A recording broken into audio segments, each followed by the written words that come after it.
I want to say, first of all, that's actually a song that I was thinking about playing tonight, but I didn't give it to him in time, and he came up with that tonight.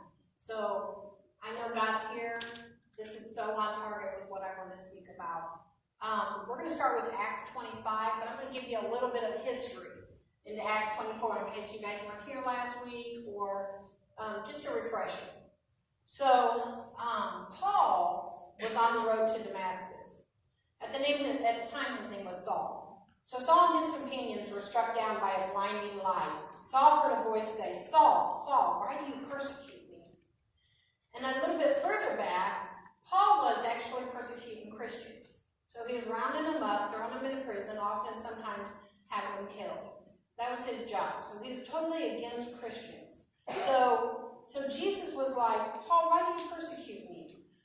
When Saul asked who was speaking, the voice replied, "I am Jesus, whom you are persecuting. Now get up and go in the city, and you'll be told what to do." So all of a sudden, Saul was blinded. Okay? He couldn't see. So number one is being obedient when God calls. That's on your message tonight.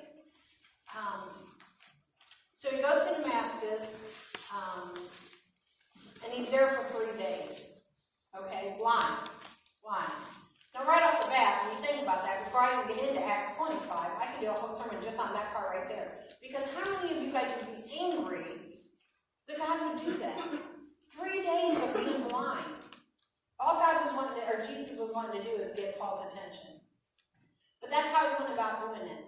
I know sometimes when Jesus wants me to do something, or God's speaking to me, and I'm like, "Oh, I can't do that. I can't do that." But here he made Paul blind for 3 days. Okay? So I'm going to go on and continue. So Jesus repeated his command, explaining that Paul, if I say Peter, I'm sorry, everybody keeps saying Peter all the time to me. Explaining that Saul was his chosen instrument to deliver the gospel to the Gentiles, the kings, and the people of Israel. Okay? Something like scales fell off of Saul's eyes, and he could see again. He arose and was baptized into the Christian faith. He ate, regained his strength, and stayed with the Damascus. Thank you. Disciples 3 days. After his conversion, Saul changed his name to Paul. Okay? So it was as simple as that. So he makes Paul blind for 3 days, and then Paul says, "I'm going to change. I at one time didn't like Christians. I didn't believe what they stood for, but now I'm going to change." Don't you wish that sometimes when God's speaking to us that it's that easy? There's a lot of times that God will speak to me and I'm like, "Oh, I need to hear it again. Are you sure that's what you're saying? Can you just, I don't know, print it on a brick and throw it down to me? Can you put it on a billboard?" Those billboards, have you guys ever seen them? That says, "This is God speaking." Those crack me up, because that's about how much it takes for me to actually understand what God's wanting to do for me, or wanting me to do for him, right? So, I got a little story. Paul was ready to follow Jesus after he did this, not knowing what Jesus had in store for him. So I have a little story to tell you. I've been wanting to get a tattoo for, I'm going to say 10, 15 years, okay? And I went out on my foot. I had surgery, I have a scar. I wanted it to cover that up. However, what I wanted to say is, I will go where he leads me. I have yet to get that tattoo because I don't know for a fact, but I will go where he leads me. I can't guarantee that if he wants me to go to Honduras, then I'm going to go to Honduras. I don't know if he wants me to go to Africa, then I'm going to be willing to go. You know, Shelley and I were talking last night over dinner about it. Honduras doesn't have a county market, and I doubt that it has meat without the bone on it. So, I don't know if I can do that. Yet Paul was willing to do it and not even know what they were going to have him to do. He just said, "I'll follow." Right? Number 2 is having unshakable faith. So 3 days after arriving in the province, Festus went up to Caesarea, to Jerusalem, where the chief priests and the Jewish leaders appeared before him and presented the charges against Paul.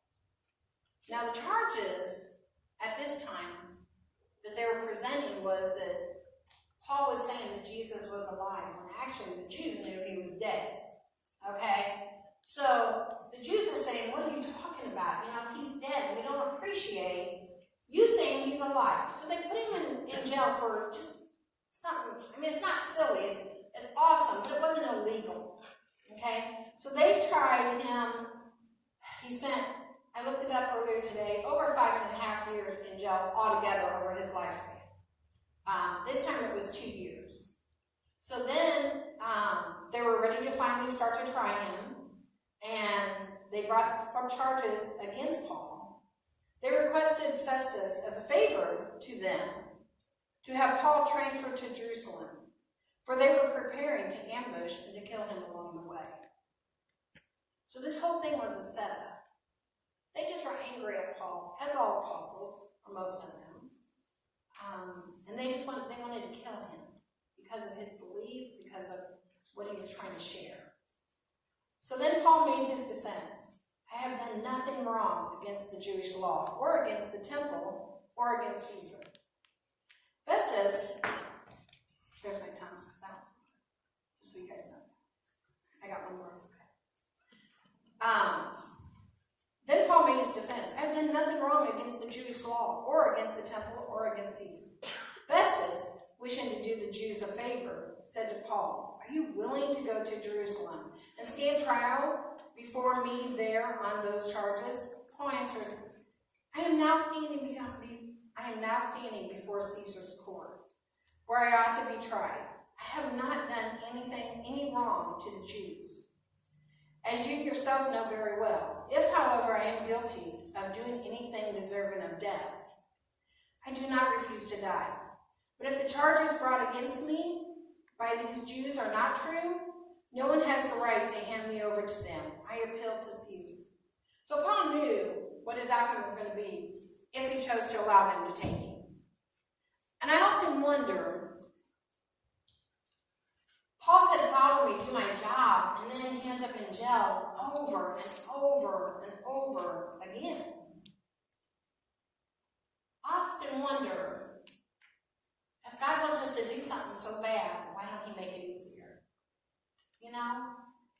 Why don't he make a way? Why did he have him thrown in prison? Why did he allow him to be out there talking to the people? I have a small story I want to share, and hopefully I won't cry. About 13 years ago, I felt led to do women's ministry. Now, at the time, I thought it was women events at Real Life Church where I used to attend. We did a mother-daughter banquet. That was fun. We did 2 of them. That was even funner.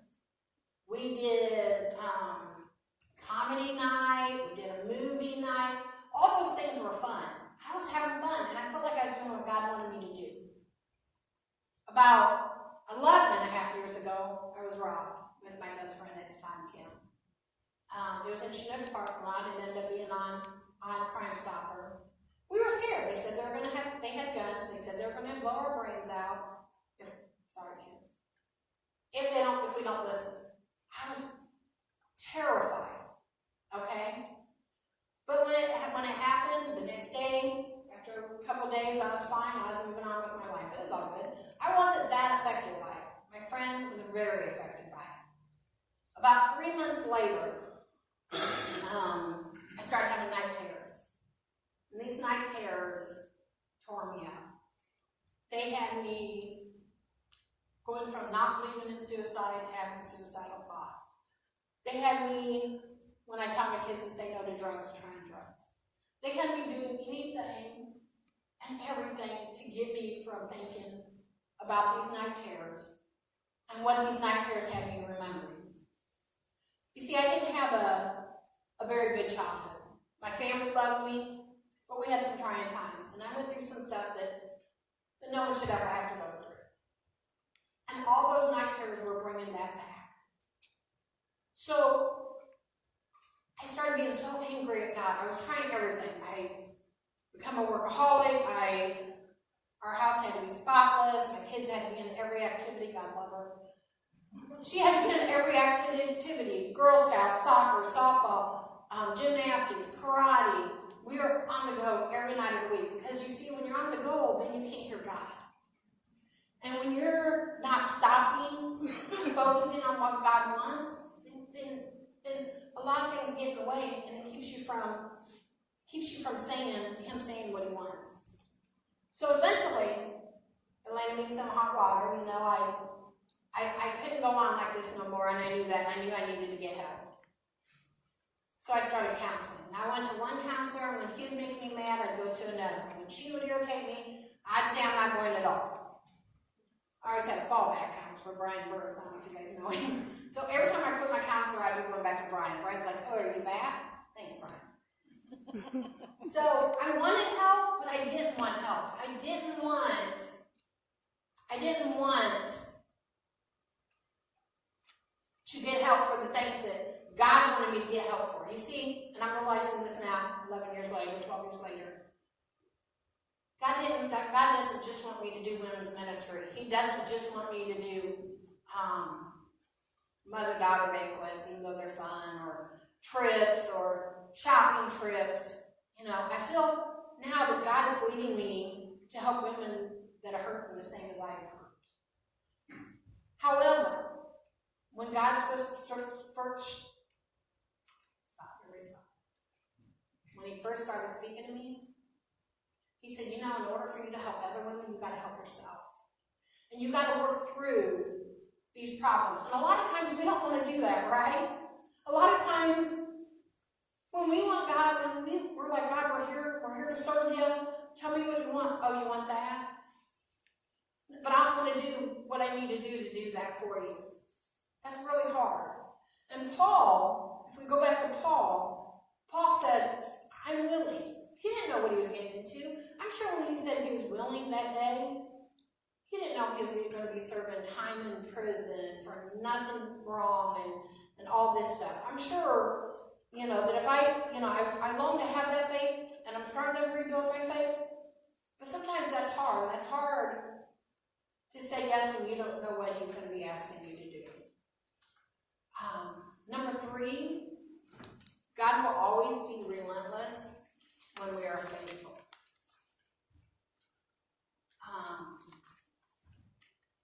His words will always come to pass. Therefore, believers may rely upon his promises. When God promises something to us, God never told me that it would be easy, but God always said, I'll be there for you. I'll be there with you. You're going to be okay through this. It's going to be hard. You're going to be struggling. You're going to want to quit your counselor now that you've had for 1.5 years every month. I spend more time fighting it, but God says, as long as you are faithful to me, I will be relentless. And that's sometimes hard to understand, but he's there for us. He's there for us through thick and thin. We just have to trust him. When God comes to us asking us to do his work, he wants us to obey and trust him. He never said that it would be easy. God also doesn't want the most faithful and obedient following him. I mean, if you think about it, Paul, when Paul first started, was throwing his people in jail, right? So, yet he was taken to lead and to talk about Jesus. Jesus, there's a lot of times when I say, I'm unworthy. I'm not meant to do this. Calvin asked me to do this about a month ago. Right after that, the devil just hit me hard. And I even at one point asked Calvin, I'm like, just tell me I can't speak for you. I had messed up a couple times. Just tell me I can't speak. I'm not worthy. Tell me I can't speak. And you know what Calvin said? I'm not going to say that. You're going to have to tell me no. God will take us when we're broken. God will take us when we're hurting. God will take us sometimes when we're not as faithful as we feel we should be. There's times when God will take us when we don't think we can do it. But you know what? God's smarter than us. And God knows that sometimes it takes people like me and you, like Paul, to get people to believe or to get people to understand what God's wanting to say. Because I'm not up there. I'm not perfect. I'm not up on a pedestal. I'm even with everybody else. I've been through some of the stuff that other people have been through. And sometimes, when we've been through that, that's when God uses us the most.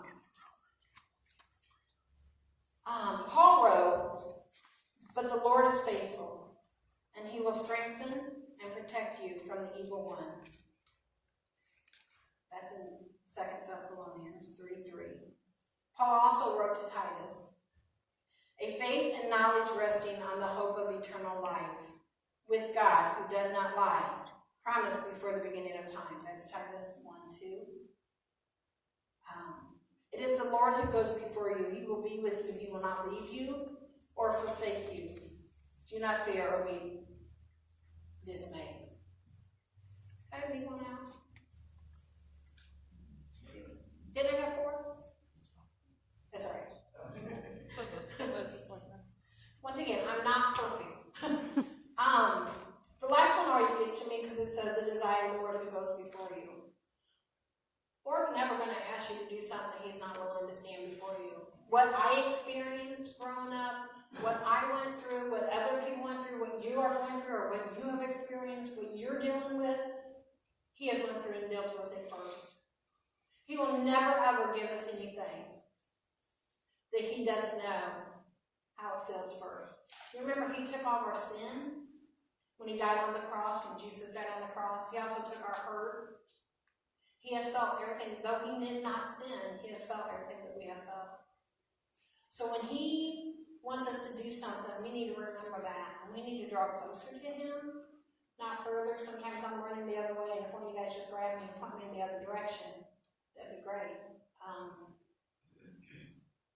Getting up here was hard. Getting up here, I fought with this for a month. I was so afraid that I was going to say something that I didn't want to say, that I wasn't ready to deal with. You know, that I might mess up and someone might hear me expose too much. But God knows what he's doing. God will always put the words into your life and into your mind and into your mouth. He'll never ever have you saying anything that isn't going to end up being okay. All right? How about if we pray? Dear Heavenly Father, thank you for allowing me to come up here and speak. Lord, I just thank you for giving me the chance, knowing that I'm not worthy, that I'm not your best option. Lord, thank you for having power and trust in me. And as we go throughout the days, remember, I just want everybody to remember that you're always with them, no matter what they're going through. That you're going to be there for them, you're going to lead them, you're going to guide them, and you're going to protect them. Lord, I just thank you for having this wonderful evening, and thank you for being the Lord of Lords.